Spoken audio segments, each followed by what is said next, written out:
नमस्कार, आप देख रहे हैं दर्श न्यूज। मैं हूं आपके साथ रितेश शर्मा।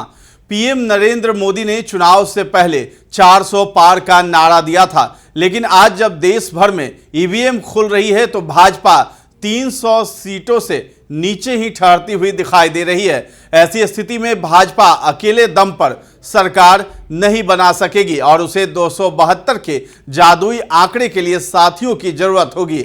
ऐसी स्थिति में भाजपा के लिए बिहार के सीएम नीतीश कुमार और आंध्र प्रदेश के चंद्रबाबू नायडू सहारा बनते हुए दिखाई दे रहे हैं। जेडीयू ने बिहार में कुल 15 सीटों पर बढ़त बना रखी है और टीडीपी ने आंध्र प्रदेश में 16 सीटें पाई हैं। यही नहीं, आंध्र प्रदेश में तो चंद्रबाबू नायडू और भाजपा का गठबंधन करीब 150 सीटों पर आगे चल रहे हैं। इस तरह नायडू की लॉटरी लग गई है और साथ ही नीतीश कुमार भी वो राज्य में सीएम बनने वाले हैं, तो वही केंद्र सरकार में भी उनका दखल होगा। यानी चंद्रबाबू नायडू जो है केंद्र में भी अपनी हिस्सेदारी मांगेंगे। पहले भी दोनों नेता किंग मेकर रहे हैं, यानी नीतीश कुमार और चंद्रबाबू नायडू, और अटल बिहारी वाजपेयी के दौर में सरकार का हिस्सा भी रह चुके थे। इस तरह नायडू और नीतीश कुमार के लिए एक बार फिर से पुराना दौर लौट आया है। नायडू के लिए तो ये बड़ी सफलता है क्योंकि उन्होंने 17 सीटों पर ही चुनाव लड़ा था और 16 पर बढ़त बना रखी है।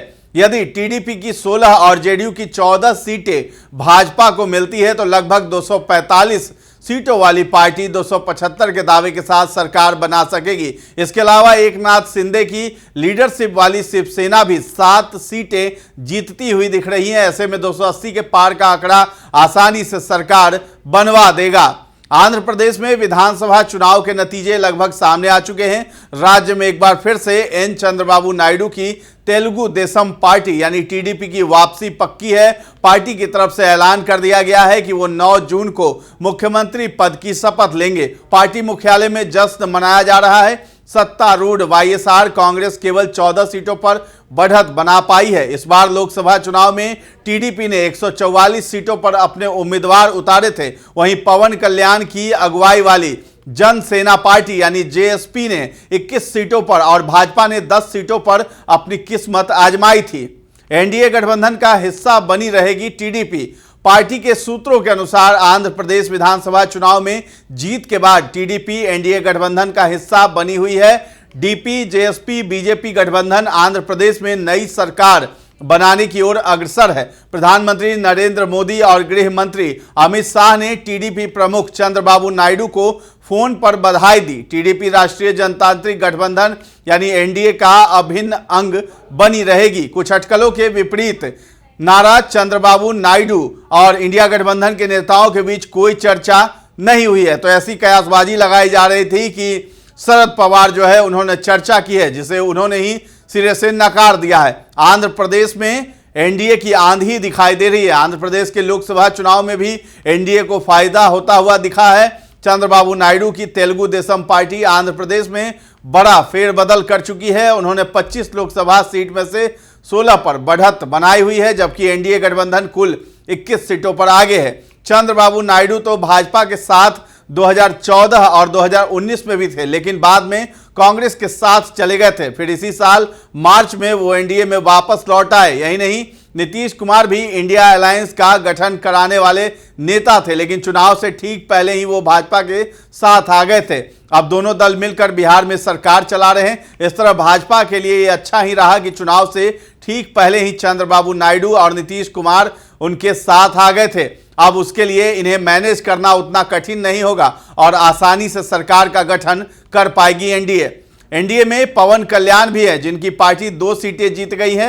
यही नहीं, चिराग पासवान की पार्टी लोक जनशक्ति रामविलास भी 5 सीटों पर आगे है। 1 सीट पर अजीत पवार की एनसीपी आगे है। यदि इस पूरे आंकड़े को मिला दे तो एनडीए के खाते में 290 प्लस सीटें पहुंच सकती हैं। इस तरह भाजपा सरकार बनाने की ओर है, लेकिन ये सीटें उसकी अपेक्षा के अनुसार बहुत कम है। इस तरह एनडीए सरकार को अपने पूरे कार्यकाल में नीतीश कुमार और चंद्रबाबू नायडू के ही भरोसे रहना होगा। बता दें कि इससे पहले खबर आई थी कि शरद पवार ने चंद्रबाबू नायडू से बात की है, हालांकि बाद में उन्होंने इस बात को नकार दिया था।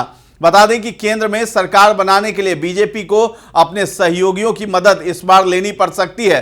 इंडिया ब्लॉक को बहुमत के नजदीक पहुंचता देख गठबंधन के बड़े नेता सक्रिय हो गए। महाराष्ट्र की राजनीति के भीष्म पितामह माने जाने वाले शरद पवार के टीडीपी प्रमुख एन चंद्रबाबू नायडू से संपर्क में आने की बात सामने आई।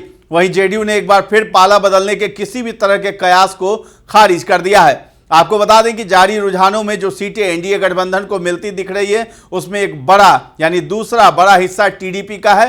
भाजपा और टीडीपी ने आंध्र प्रदेश में साथ मिलकर लोकसभा और विधानसभा का चुनाव लड़ा। टीडीपी आंध्र प्रदेश में फिलहाल 16 सीटों पर बढ़त बनाए हुए हैं। उन्होंने कहा है कि अभी तक नीतीश कुमार और चंद्रबाबू से बात नहीं हुई है, लेकिन उनसे बात होने की उम्मीद है। पवार ने बताया कि कल इंडिया ब्लॉक की दिल्ली में बैठक है जिसमें फैसला लिया जाएगा कि आगे क्या करना है। अगर नायडू या नीतीश कुमार के रुख में किसी भी तरह का बदलाव होता है तो एनडीए को सरकार बनाने में मुश्किलों का सामना करना पड़ सकता है। दूसरी ओर भाजपा के आंध्र प्रदेश मामलों के प्रभारी सिद्धार्थनाथ सिंह ने चंद्रबाबू नायडू से शिष्टाचार भेंट भी की है। इससे पहले टीडीपी प्रमुख नारा चंद्रबाबू नायडू ने प्रधानमंत्री नरेंद्र मोदी और केंद्रीय मंत्री अमित शाह से फोन पर भी बात की थी। टीडीपी नेता ने एनडीए गठबंधन को सबसे ज्यादा सीटें मिलने पर बधाई दी, तो वहीं प्रधानमंत्री मोदी और अमित शाह ने आंध्र प्रदेश में एनडीए गठबंधन की शानदार जीत पर चंद्रबाबू नायडू को बधाई दी, जिसके बाद चंद्रबाबू नायडू ने दोनों नेताओं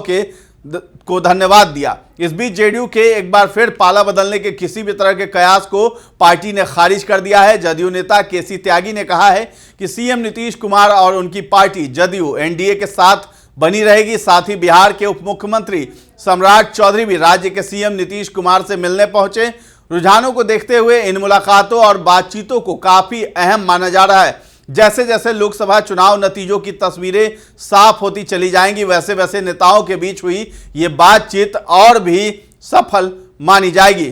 तो यहां यही दृश्य निकल के आ रहा है कि नीतीश कुमार और चंद्रबाबू नायडू ये दोनों जो है खेल बिगाड़ भी सकते हैं और एनडीए की सरकार बना भी सकते हैं। तो फिलहाल प्रधानमंत्री मोदी और इसके साथ ही अमित शाह इन दोनों ने नायडू को जो है बधाई दी है। साथ ही साथ नीतीश कुमार से मिलने के लिए सम्राट चौधरी को भेजा है। अब आगे क्या रुख आता है ये भी देखना दिलचस्प है। फिलहाल जो है इस खबर में इतना ही है। दर्श न्यूज के साथ बने रहें और अब तक सब्सक्राइब नहीं किया है तो कर लीजिए। धन्यवाद।